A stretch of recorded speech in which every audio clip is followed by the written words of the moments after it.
So here we have the BMW 118i Cabriolet on a 10 plate.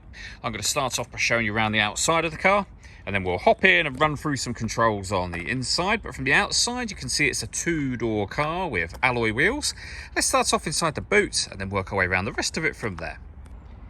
As we approach the back of the car, you can see we have reversing sensors. Plenty of boot space as well. The roof will go just above this section just here. Okay, so we're just going to work our way back round to the front of the car and then we'll hop in and run through some controls on the inside. But now that we've done a full circle of it, you can see it's in excellent condition the whole way round. Just briefly before we climb in, I think it's well worth seeing the interior from this exterior point of view. There's plenty to run through on the dashboard, so let's hop in and we'll do that now. Okay, now that we're inside the car, we're going to start with the dials. On the right hand side we have the rev counter and fuel gauge, and on the left hand side we have the speedometer. In the middle you can see the total miles of the car, which is 60,620. You can change the information displayed directly above that by using a button on the end of the indicator stalk for various bits of trip computer or fuel economy information. If we back out to the steering wheel, we have stereo controls and phone controls available to us. The phone controls can only be used after such time as you pair up the phone to the car, and that is done over on the screen in the center just here, using controls down here. So this dial will take you through various different controls on the screen. You can rotate it, you can push it down, you can move it up, down, left and right as well. You can access the main menu and certain other menus directly from a single button push on here.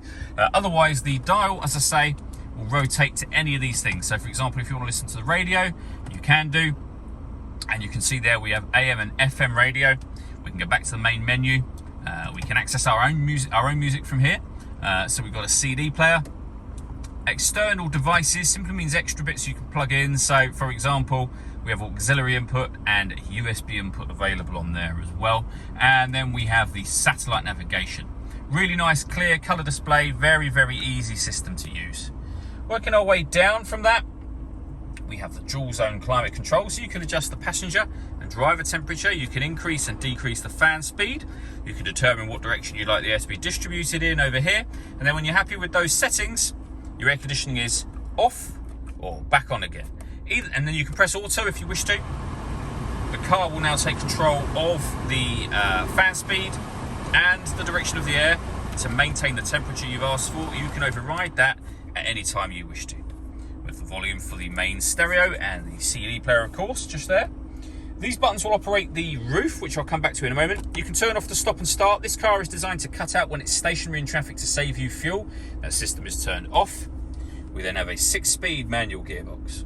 So with regards to the roof, you press the button to signify an open roof.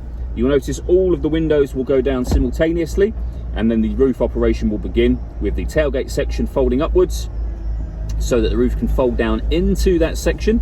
If you keep your finger on the button, the roof will close and all 4 windows will go up again. Obviously, you can do those back down should you wish to. All that leaves me to say is thank you for taking the time to watch this video. If you'd like to come and see the car in person and have a test drive, please feel free to give us a call here at Glenbourne's. We'd love to hear from you soon.